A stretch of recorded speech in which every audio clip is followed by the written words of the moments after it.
ဆုံးကြောက်ကြုံမှာအကောင်ကလော်ဒီတောင်ထဲပန်းကြောက်ကြုံလိုလေးဂျင်းမကြိုက်ဘူးလိုလေးခွဲချင်ကြိတ်လိုက်အဲ့တကားမဆက်ကြွားလိုက်အောင်မတဲဘူးအတင်တော့လုံးဝမကောက်လိုက်တယ်ဘောဒီကြော်လေးကြုံတယ်နော်ကြုံရှင်လိုချင်းလေးဖြစ်ပြီးဆိုရင်တော့ဒါရုပ်ကြီးခွဲချမ်းထည့်မယ်ပေါ့နော်ညီမတို့နေရာဆက်ဆက်ကလေးစားဆက်ဆက်ကလေးထည့်ပါမယ်ဒီပစုံကြောက်ကလည်းကြိတ်ရင်လေးမကြေဝါလောက်ပြီဒါကတော့ဒီရုပ်ကြီးကတော့ဒါအမေတောင်ရင်ခြွေထားတဲ့နေရုပ်ကြီးပေါ့နော်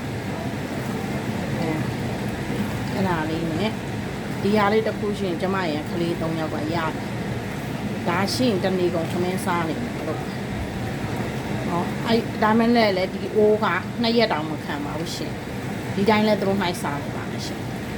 အရန်ကြိုက်ကျမလုံးမပေးနိုင်ဘူးဘာလို့သူတို့ကပစုံကြောက်နေရင်လည်းမစားဘူးလေဆိုတော့လေသူတို့သိတယ်ချိုလားပေါ့လားဘလို့လားဆိုတော့သူတို့သိတယ်အရာကကောင်းကောင်းသိတယ်အဲ့တော့ပစုံကြောက်နေရင်လည်းသူတို့မစားဘူးစက်တုံနေများရင်လည်းသူတို့မကြိုက်ဘူးဆိုတော့တကယ်ဆိုရင်တော့စက်တုံစီတက်တာပေါ့နော်ဒါပေမဲ့ကျမဒီနေ့ပြင်းသွားလို့စက်တုံတစ်ခါလေးထည့်ကြိတ်ပြီးတော့6ခလေးလုံးကျမငရုတ်ကြီးကြော်က1လ2လထားလဲဘာမှမဖြစ်မနှွေးလဲဘာမှမဖြစ်အောင်ကျမအဲ့လိုကြော်မှာပေါ့နော်အဲ့တော့ဒီမှာဟိုဒါလေးကို6အောင်ပေါ့နော်ဒါ6ရင်သူ့စီနဲ့သူခွက်ပြီးတော့ညိုလေးဖြစ်မှကျမပိတ်မှာပါရှင်ဒါအချိန်ပေးရတယ်အနည်းဆုံး2နာရီလောက်ကြာတယ်ဒါအချိန်ပေးရတယ်ပေါ့နော်ကျမတို့မချောင်းလို့ပျော်ကြီးဆိုရင်တိုးရတယ်အများအားနှွေးပေးရတယ်ကျမကလေးရဲ့လို့ပျော်ကြီးလည်းသူတို့မစားပါဘူး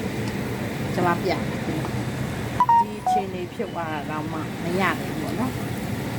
ကျမကြီးတဲ့6ပြီးလို့ဆိုဒီတော့လာနေဒါပေမဲ့6ပြီးပေါ့နော်အဲရှာတယ်ဒီနဲ့ချက်တာပေါ့နော်ဒါပင်စိတ်နည်းနည်းလေးထည့်မယ်ပေါ့နော်အမတူးလိုက်တဲ့အာလူအဲ့ဒါကိုဒီအလုံးလိုက်ကလေးထည့်မယ်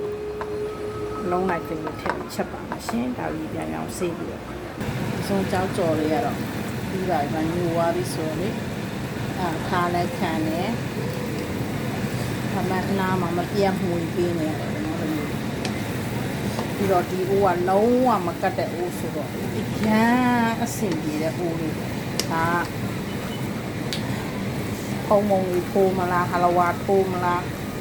ဒီလိုမျိုးကြော်တာလေဆိုတော့လေအိုးလေးအရန်ကအခုနောက်အစ်တလောဒီလိုကြိုက်လို့အရန်ကောင်းအဲ့လို